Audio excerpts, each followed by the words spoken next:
This is Dear Hallmark. Each week, I'll bring you reviews of your favorite Hallmark movies and TV shows. So grab a drink and let's see what we're getting into with this episode.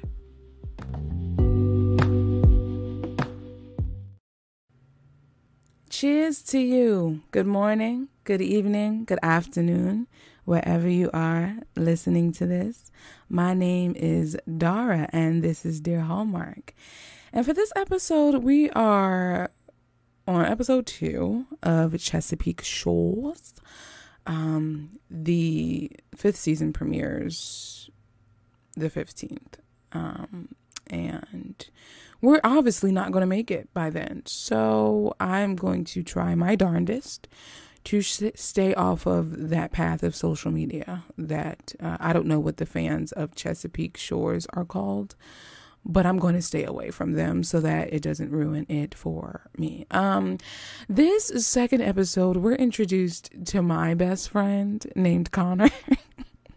Oh yeah, out the gate. He comes out the gate running. He does this prank on Abby, right? Because where we left off, Abby turns around and see the brother Kevin, who's in the army. He comes home and it's a big rush to hug him. And so now we are at a fire and we have all 5 O'Brien siblings sitting there. First of all, I think that that's such a beautiful, beautiful moment. And whoever did casting, kudos to you, because I could really feel, it feels like they're a family to me. It almost made me go like, oh my gosh, I want that. I want a big family. Like it was so beautiful. So Kevin is the oldest boy, but I don't know where he fits into the whole lineup of things. I don't know if he's the second oldest. I can't tell if he's older or younger than Abby. And by the way, in the last Chesapeake episode, I was saying Ree. Her name is actually Bree, who I believe is the oldest sister and the oldest sibling of the O'Brien children. Connor, I can't tell between Connor and Jess, though, who's the youngest. Connor may be the youngest. He is in law school. He's played by Andrew Francis, who also played, I finally figured out his name. He plays Kip on Coming Home for Christmas, which is one of my favorite Christmas Hallmark movies ever. So he just kills the game to me. His facial expressions, he is Connor O'Brien if I ever saw it. And I can't see nobody else playing it. Off the jump, he has this, like, Abby's on her phone and her sisters are like, come on, it's like, why are you working right now? And so he snatches the phone out of her hand and throws it into the river. Or so we think. And everyone's like, why'd you do that? Kind of blah, blah. Come to find out, he did a whole switcheroo and put a rock in his hand and he threw the rock. And I just thought that was so... That was so petty of him. First of all, we already know, now we know like how he works. And then when the dad announced, which I could tell, he announced that he's taking the summer off to be with the family. They were all lost for words. His face was brick. It was stone. It was just like, you could have told him he's going to get a colonoscopy. Like when I promise you, I laughed out loud. Like, Connor for president, okay? That dude is the best. And so Connor's storyline is looking like he is feeling the pressure in law school. He doesn't know, he's in his 3rd year. He doesn't know what type of law he wants to practice. And he has this sweet moment with Gran where he's eating lemon something or other. But she just kind of tells him, this is your path. Think about it and then make your decision from there. And so Kevin, he is the army guy. And you can tell he's very caring. Kevin's played by Brendan Penny. So he's very caring. He doesn't get much TV time. This second episode definitely focuses on Bree, Abby, and Jess. And with Jess, man, I felt Jess in terms of how she feels about her mom. There is so much bitterness and anger there towards her mother for leaving them when she did. And she still hasn't forgiven her mom. And when I tell y'all that, man, I felt that for sure. I felt that for sure. Because I was 15 or 16 when my mom left. And I know that kind of wrecked me emotionally, but I've since grown from it. You know, my mom and I are completely fine now. But I can imagine just bringing that into her adult life, like how that must feel. And then Bree is feeling some type of way because the dad always calls her Bree O'Brien, like by her full name. He never just calls her Bree. And she feels like, well, it's almost like I'm a stranger. Like, why you always have to call me by my whole name, Bree O'Brien, whatever. And then, let's talk about the matriarch, right? Gran.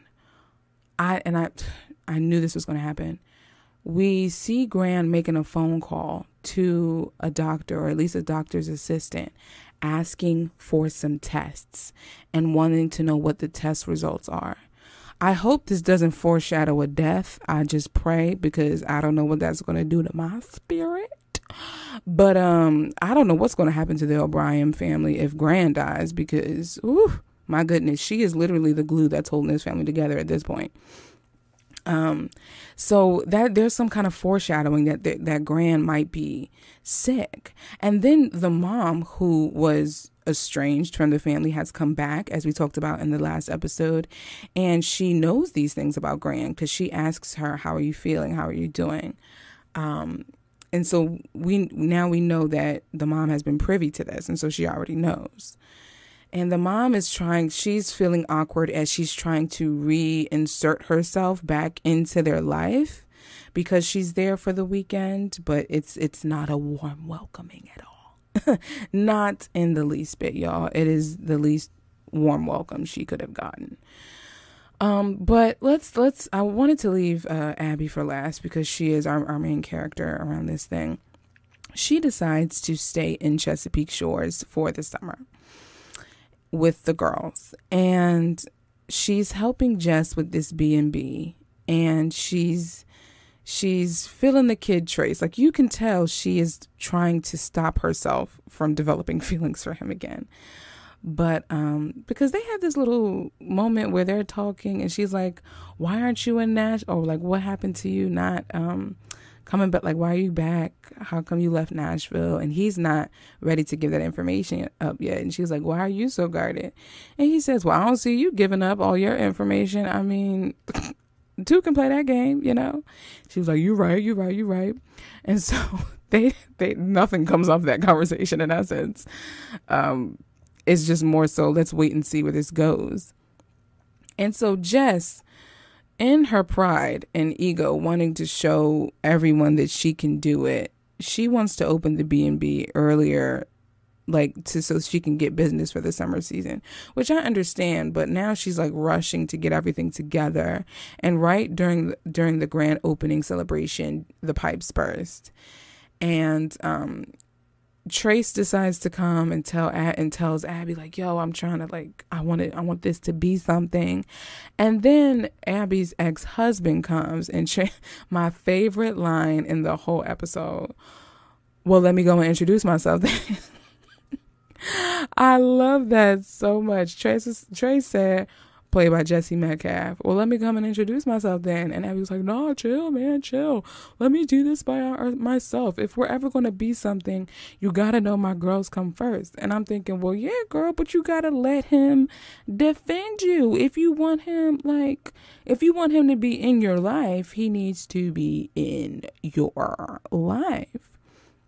And so Wes, because I'm thinking of Wes Brown, but Wes is the name of her ex-husband. He's a stick of lard. He's just, he makes my stomach turn. He's so not he gives off, vibes. Just nasty. The episode ends with him giving her a piece of paper, and Abby falls to the ground and weeps. And I think what that paper is, he's fighting for custody for them kids, because that's something that has been floating around between these two episodes, with the daughters overhearing that, I believe the new ex-husband's girlfriend's name is Gabrielle. Gabrielle and Wes have been talking about getting full custody of the kids. And I think she just got a formal paper that says that. But y'all, I need Abby and Trace to get it together. I understand you want to take it slow, but make your intentions known. Stop tiptoeing around it. Make your intentions known. I need Jess to just eat a whole humble pie.